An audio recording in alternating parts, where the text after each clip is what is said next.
In the bustling city of Lagos, where glass towers kissed the sky and luxury cars hummed through streets like metal rivers, there lived a man named Michael Okafor. Everyone called him Mike. He was a billionaire, the kind of wealthy that made newspapers write stories and politicians seek favors. His company, Okafor Industries, stretched across Africa like the roots of an Iroko tree, touching oil, real estate, technology, and more. Mike had everything money could buy.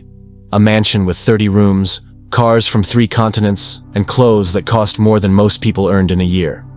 Yet, as the elders say, a man who has everything often has nothing at all. Mike's heart was as cold as Harmattan wind. He trusted no one, for he believed everyone wanted something from him. His own family visited only when they needed money. His friends were business partners who smiled with their mouths but schemed with their minds. Even the women who claimed to love him loved his wallet more than his soul. Love is a transaction, Mike would say, sipping expensive whiskey in his lonely mansion. Everyone has a price.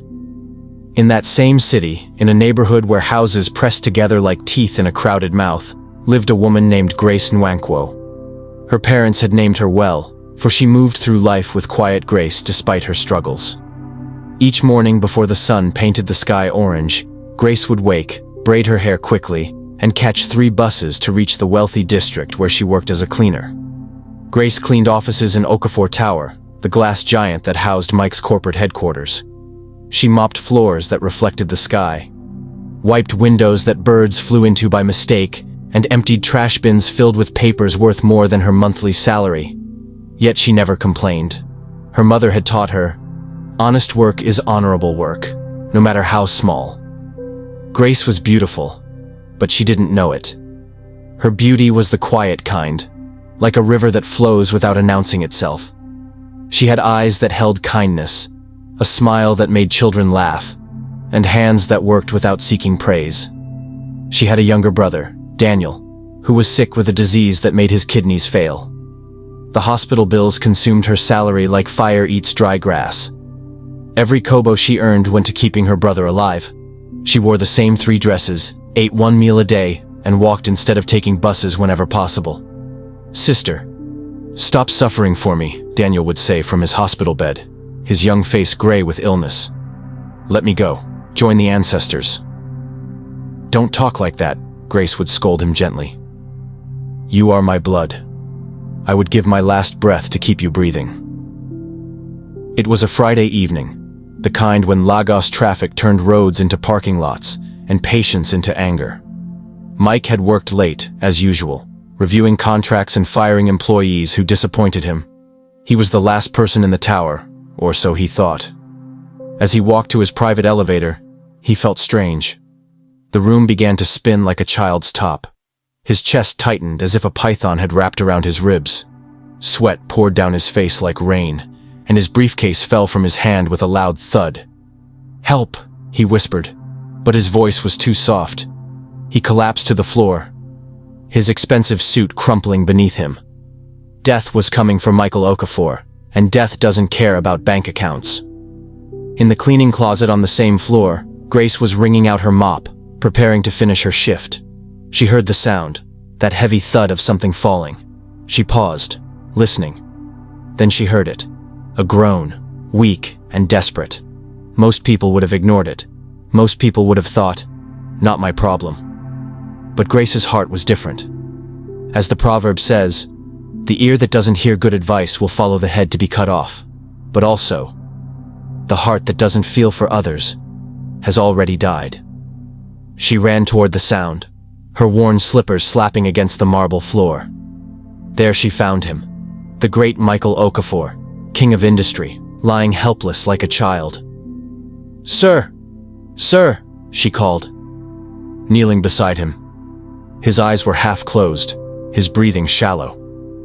Grace didn't hesitate. She had no phone. She'd sold it 2 months ago to pay for Daniel's medication. She ran to the security desk, but it was empty. The guard had stepped out. She ran back to Mike, her mind racing like a mouse chased by a cat. She remembered. There was a phone in the cleaning supervisor's office. She sprinted there, called the emergency number, then ran back to Mike. She lifted his head gently, loosened his tie, and spoke to him in a voice soft as moonlight. "Sir, stay with me.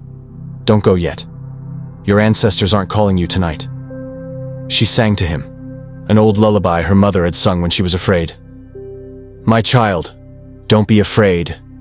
Your spirit watches over you. We are here. You are safe." The paramedics arrived 17 minutes later. They told Grace her quick action had saved his life. Mike was having a heart attack, and every second had mattered. As they carried him away on a stretcher, Mike's eyes opened briefly. He saw her, truly saw her, for the first time. A cleaning woman with kind eyes, wearing a faded dress, with tears of relief streaming down her face. "Thank you," he whispered. "Go well," she replied. "May God protect you." Mike spent 1 week in the hospital. The doctors said his stress, anger, and loneliness had nearly killed him. "Your heart is weak," the doctor said, "not from disease, but from how you've lived." During those 7 days, Mike had time to think. He had time to remember the gentle voice that sang to him when death knocked at his door. He had time to wonder about the woman who saved him. "Find her," he told his assistant when he returned to work. The cleaner who was there that night. "Find her." It took 2 days. Grace had continued working, saying nothing to anyone about what happened. She didn't seek reward or recognition. To her, helping someone was as natural as breathing. When Mike's assistant found her, she was cleaning the women's bathroom on the 15th floor. "Mr. Okafor wants to see you," the assistant said. Grace's heart jumped. Had she done something wrong? Would she lose her job? She needed this job. Daniel needed his medication. "Please, Ma," Grace said. "If I did something wrong, forgive me. I need this work." "My brother." "You're not in trouble," the assistant said, her voice gentler than usual. Even she had been moved by Grace's story. "He wants to thank you." Mike's office occupied the entire top floor of Okafor Tower. Floor-to-ceiling windows showed Lagos spreading in every direction, a city of dreams and struggles, wealth and poverty, all mixed together like EBA and soup. Grace stood in the center of the massive office, feeling small as an ant. She twisted her hands nervously. Mike sat behind his desk of imported wood, studying her. "What is your name?" he asked. "Grace Nwankwo, sir." "You saved my life, Grace." She shook her head. "I did what anyone would do." "No," Mike said firmly. "You did what you would do. Most people would have walked away." He stood and walked to the window. "I want to reward you. Name your price. A car? A house? Money?" Grace's heart raced. She thought of Daniel, of the hospital bills that never stopped coming, of the kidney transplant he needed that cost more than she could earn in 10 lifetimes. But she said, "Sir, I don't want anything. I'm happy you're alive." Mike turned, shocked. "Everyone wants something. Not from you, sir. You owe me nothing." For the first time in many years, Mike felt something crack inside his chest, the ice around his heart beginning to melt. "At least let me help you somehow," he insisted. "Tell me about yourself." So Grace told him. She told him about Daniel, about her parents who had died in a car accident 3 years ago, about the disease eating her brother's kidneys, about how she worked 2 jobs but still couldn't afford the transplant he needed. She didn't tell him these things to manipulate him. She simply answered his questions honestly, the way water flows downward, because that's its nature. When she finished, Mike was quiet for a long time. "Your brother will have his transplant," he finally said. "I'll pay for everything, the best doctors, the best hospital." Grace's legs nearly gave way. Tears filled her eyes. "Sir, I cannot. That's too much." "You gave me my life," Mike said quietly. "Let me give your brother his." True to his word, Mike arranged everything. Within 2 weeks, Daniel was in the country's best private hospital. Within a month, he had a new kidney. Within 2 months, he was running and laughing again, his face no longer gray but rich with life. Grace tried to return to her cleaning job, but Mike wouldn't allow it. "You have a good heart and a sharp mind," he said. "I'm wasting your talent if I let you clean floors." He enrolled her in evening business classes at the University of Lagos. He hired her as an assistant in his company's community outreach program, where she helped identify projects to help poor communities. "Why are you doing this?" Grace asked him one day, as they reviewed proposals for a new school in her old neighborhood. "Because you showed me something I'd forgotten," Mike replied. "That not everyone wants to take. Some people want to give." As the weeks turned to months, Mike and Grace worked together often. He began to see the world through her eyes. When he looked at a new hotel project, he saw profit. When she looked at it, she saw the families who would lose their homes. "We can build somewhere else," she would say gently. "These people have nowhere else to go." At first, Mike dismissed her concerns, but slowly, her perspective changed him. He began building low-income housing alongside his luxury developments. He started healthcare clinics in poor neighborhoods. He funded scholarships for children who had talent, but no money. People noticed the change in Michael Okafor. The newspapers wrote about it. Some praised him. Others said he was going soft, that Grace was taking advantage of him. "She's bewitched him," his business partners grumbled. "That village girl put something on him to get his money."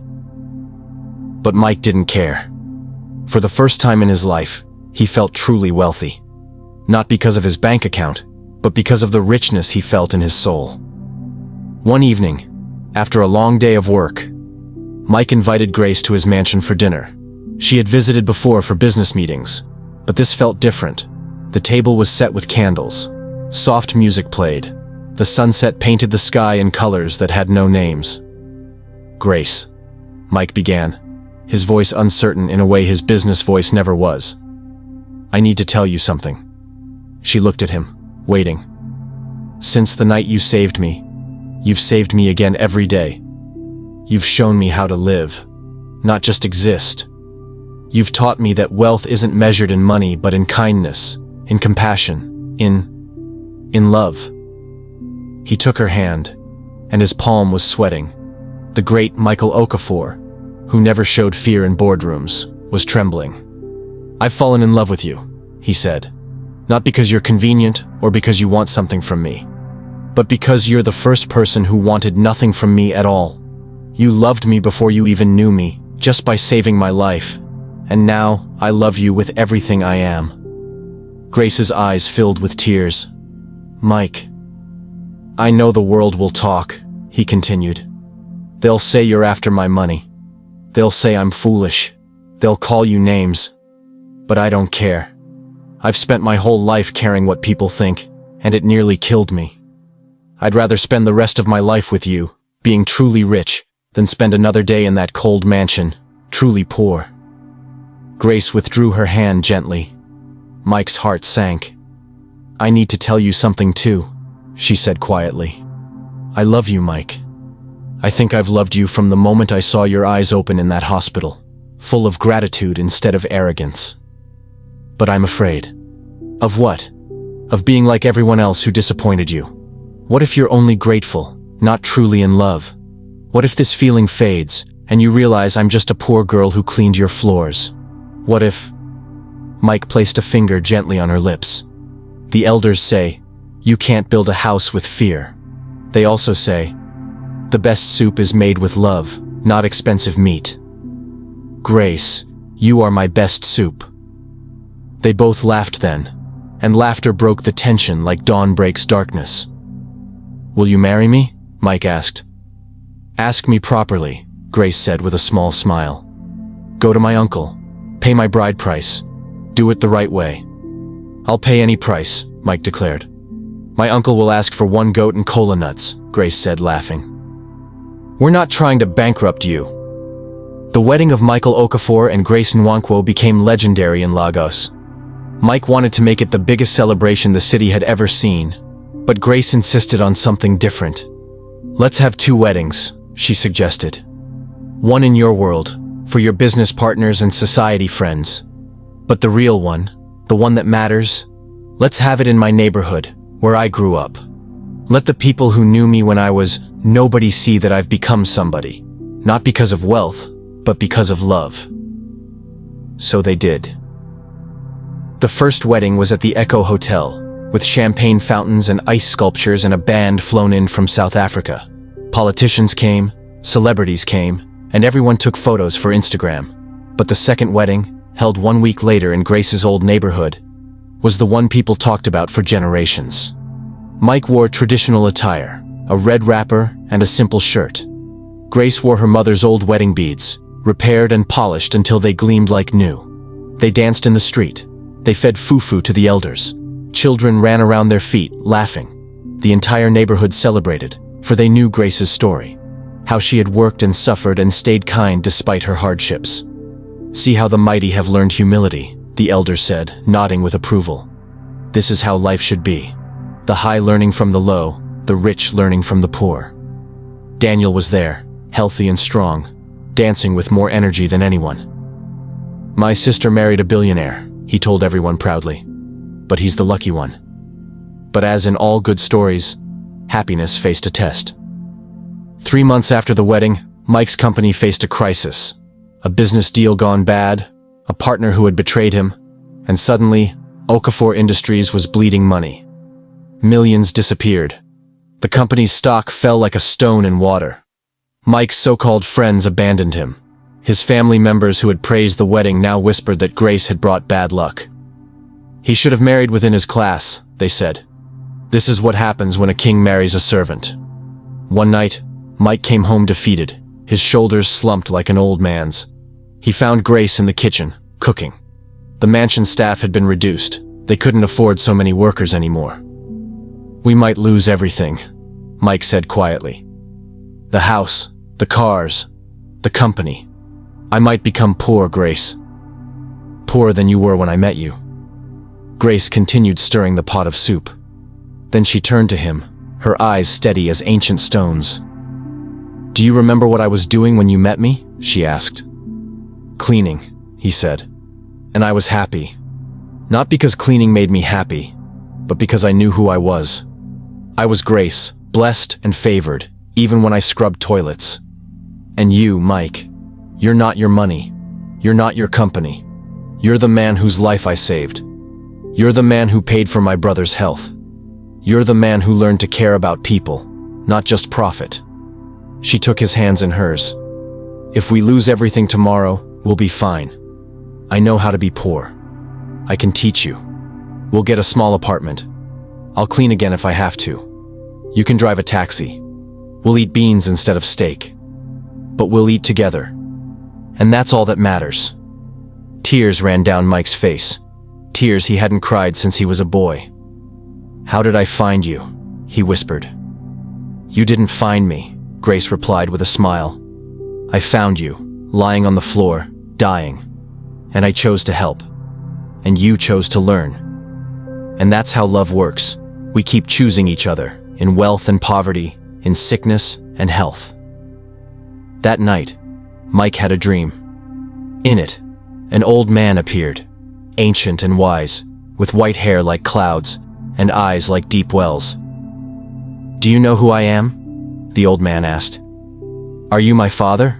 Mike asked. His father had died when he was young. "I am your grandfather's grandfather," the old man said. "I am the one who started with nothing and built something. I am the ancestor you forgot to honor when you became wealthy." "Forgive me," Mike said. "There is nothing to forgive, but there is much to learn. Listen, wealth is like water. If you dam it up and keep it for yourself, it becomes stagnant and breeds mosquitoes. But if you let it flow, it nourishes the land and everyone drinks." "What should I do?" Mike asked. "You already know. Your wife has shown you. Let your wealth flow. Help others. Build not just towers of glass, but communities of people. Then, even if you lose your money, you'll never be poor. You'll be rich in the wealth that matters, the gratitude of those you've helped, the love of those who truly know you." Mike woke with a start. Beside him, Grace slept peacefully. The dream felt more real than the room around him. The next morning, Mike called an emergency meeting of his remaining staff. They expected him to announce bankruptcy, to close the company. Instead, he announced a new plan. "We're going to restructure," he said. "We're going to become a different kind of company. Yes, we'll make money. We need to survive. But our new mission is this: Every project we do must help people, not just profit from them. His financial advisor protested. Sir, that's not how business works. Then we'll change how business works, Mike replied, sounding more like Grace than his old self. They started small. They converted one of their failed hotel projects into affordable housing. They created a microloan program for small businesses in poor neighborhoods. They hired people from communities like the one Grace came from, giving them training and opportunities. It was slow. It was hard. Many months, they barely broke even. But something miraculous happened. People noticed. Young people wanted to work for a company with values. Investors who cared about more than profit began to support them. News stories praised Okafor Industries' transformation. Within 2 years, the company was profitable again. Not as wealthy as before, but sustainable and growing. More importantly, it was respected. Mike was no longer just a billionaire. He was a man who had fallen, learned, and risen again wiser. You did it, Grace told him one evening as they watched the sunset from their smaller, simpler house. They had sold the mansion and moved to a comfortable but modest home. We did it, Mike corrected. You saved my life twice, once with your hands, once with your heart. 5 years passed. Mike and Grace had 2 children now, a daughter named Joy and a son named Victor. The family lived well, though not extravagantly. They had enough, and enough was plenty. One evening, little Joy, who was 7 years old, asked her father a question. Papa, the children at school say you used to be very rich. They say Mama was very poor. They say it's strange that you married each other. Mike and Grace exchanged glances. They had known this question would come eventually. Come sit, Mike said, patting his lap. Joy climbed up, and Victor, who was 5, joined them. Let me tell you a story, Mike began. Once upon a time there was a man who had everything but was poor, and there was a woman who had nothing but was rich. Do you know how that's possible? The children shook their heads. The man had money, but no kindness in his heart. The woman had no money, but a heart full of kindness. So the man was actually poor, and the woman was actually rich. What happened? Victor asked. One day, the man got sick and almost died. The woman saved him, and in saving his body, she also saved his soul. She taught him that real wealth isn't in your bank account but in your character. She taught him that love isn't a transaction, it's a gift. Did they live happily ever after? Joy asked. Grace laughed. We're still living it, my sweet. But yes, we're happy. We have enough money to be comfortable, and we have enough love to be rich. The lesson, Mike continued, is this. Marry someone who makes you better, not someone who makes you feel better about being bad. Choose love over convenience. Choose character over cash. And always help people who are sick on the floor, Victor added, making everyone laugh. Yes, Grace said, ruffling his hair. Always help people who need help. That's the most important lesson of all. When Grace's uncle, the one who had raised her after her parents died, became ill at the age of 85, Mike and Grace moved him into their home. They cared for him in his final months, just as Grace had cared for Daniel years before. On his last day, the old man called them to his bedside. His voice was weak, but his mind was clear. I want to tell you something before I join the ancestors, he said. When Mike first came to pay your bride price, Grace, I was suspicious. I thought, this rich man will ruin my niece. He'll take her, use her, then throw her away when he's bored. Uncle, Grace began, but he raised a trembling hand. Let me finish. I was wrong. Mike, you proved that wealth doesn't determine character. Choices do. You chose to learn. You chose to change. You chose love over pride. That makes you richer than any bank account. He looked at Grace. And you, my daughter, you proved what I always knew. That nobility has nothing to do with birth. You were born in poverty, but raised in dignity. You saved a man's life and asked for nothing. That's royalty. He paused, breathing heavily. The ancestors are calling me now. I go happily, knowing you two will carry on the family name with honor. remember this. Wealth comes and goes like seasons. But character lasts forever. Pass this wisdom to your children, and they to theirs. That night, the old man died peacefully in his sleep, a smile on his face. Many years later, when Mike and Grace were old themselves, their grandchildren would ask them to tell the story of how they met, how they fell in love, how they changed each other's lives. By then, Okafor Industries had become a model for ethical business across Africa. The company had built schools, hospitals, and housing. It had created thousands of jobs. It had proven that you could be successful and good, profitable and principled. But Mike and Grace never took credit. "We just lived the way we were supposed to live," they would say. "We just remembered that we're all connected, the rich and the poor, the powerful and the weak. What hurts, one hurts all. What helps one helps all."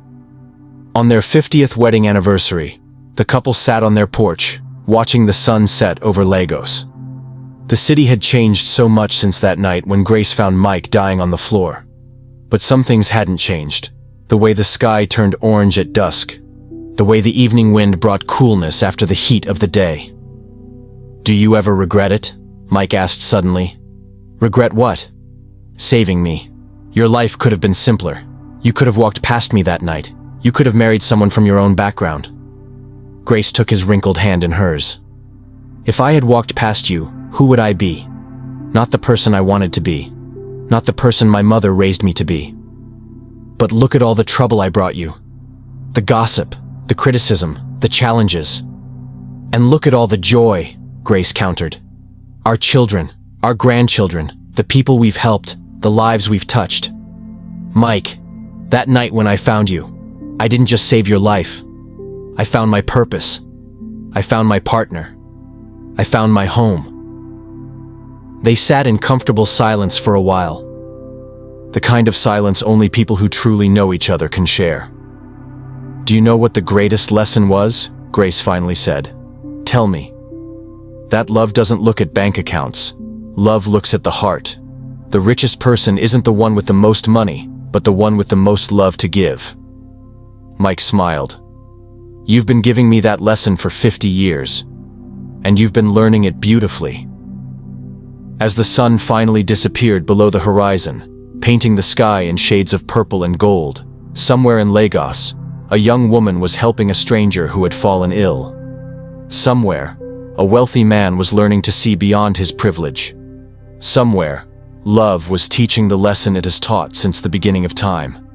That we are all connected. That kindness matters more than wealth. And that the truest riches are found not in what we have, but in who we become. And so the story ends as all folktales do, with wisdom for those who listen. In life, you may be rich or poor, powerful or weak, famous or unknown. But these things are temporary, like clothes you wear and then remove. What lasts is character. What matters is kindness. What endures is love. Help those who need help, even when there's no reward. Choose love over convenience, character over comfort, principle over profit. And remember, the person you help today might save your life tomorrow. Not with money, but with something far more valuable, their humanity. For in the end, we're all just people walking this earth together, some with full pockets and empty hearts, others with empty pockets and full hearts. The wise ones learn from each other, share with each other, and love each other. And that is the story of how a billionaire fell in love with a cleaner who saved his life, and how, in loving her, he saved his own soul. As the elders say, the one who brings cola brings life.